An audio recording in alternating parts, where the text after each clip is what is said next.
Hi friends, welcome back to our YouTube channel Venkat BTA. Friends, ఇక్కడ చూడొచ్చు, ఇవి ఈత పండ్లు. సో దీన్నే మనం విలేజ్ ఖర్జూర అని కూడా అనొచ్చు. అంటే విలేజ్లో ఉండేవాళ్ళు సో ఈ పండ్లను తింటుంటారు, లైక్ ఖర్జూర పండ్లలాగా. సేమ్ ఇది ఖర్జూర పండ్ల జాతికి చెందినటువంటి చెట్టే ఈత చెట్టు. సో ఈత పండ్లు ఒకసారి చూద్దాం. సో ఆల్రెడీ మాగినాయి, పండ్లు మాగినాయి. సో మీరు చూడవచ్చు.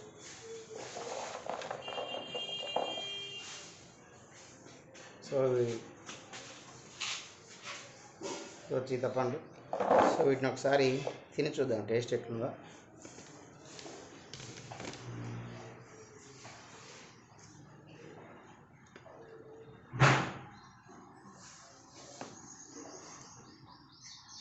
ఖర్జూర పండు లాగానే ఉంటుంది, సేమ్ లోపల గింజ ఉంటుంది. అయితే ఖర్జూర పండులో స్వీట్ ఎక్కువ ఉంటుంది.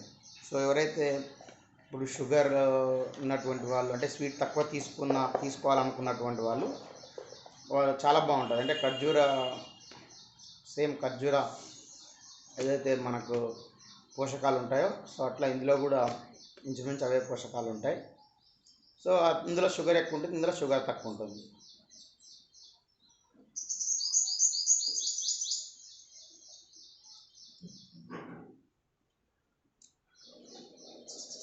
అందులో కొంచెం ఎక్కువ ఈ పైన ఏదైతే మనకు బెరడు ఉంటుందో గుజ్జు అది ఎక్కువ ఉంటుంది. సో ఇందులో అంత గుజ్జు ఉండదు. ఒక రకంగా చెప్పాలంటే దీనికంటే కూడా అది హైబ్రిడ్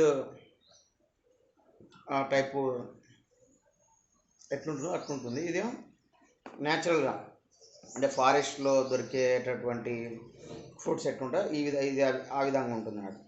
సో ఖచ్చితంగా మీరు వీటిని మంచిగా తినవచ్చు. సో మంచి హెల్తీగా కూడా ఉంటుంది. సో మీరు కూడా ట్రై చేయండి. ట్రై చేసి మీరు ఇంతకుముందు తిన్నారా ఇవి ఖర్జూర పండ్లు తింటే మీకు టేస్ట్ ఏ విధంగా ఉన్నది, ఎట్లా అనిపించినది కామెంట్ సెక్షన్లో తెలియజేయండి. సో ఇది మనకు విలేజ్ లెవెల్లో ఎక్కువ కనిపిస్తుంటాయి ఈత చెట్లు. సో ఈత చెట్ల నుండి మనకు తెలుసు కళ్ళు తీస్తారు. దాంతోపాటు ఈత కొమ్మల ఏవైతే ఉంటాయో కొమ్మలు, ఆకులు, వాటితోటి మన విలేజ్లలో చేపలు కూడా అల్లుతుంటాయి.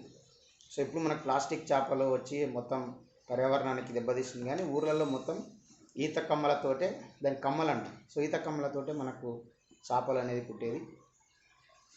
సో ఈత చెట్టు నుంచి కూడా మనకు ఎన్నో లాభాలు ఉన్నాయి. సో ఈ పండ్లు తిని కామెంట్ చేయండి. Okay, bye.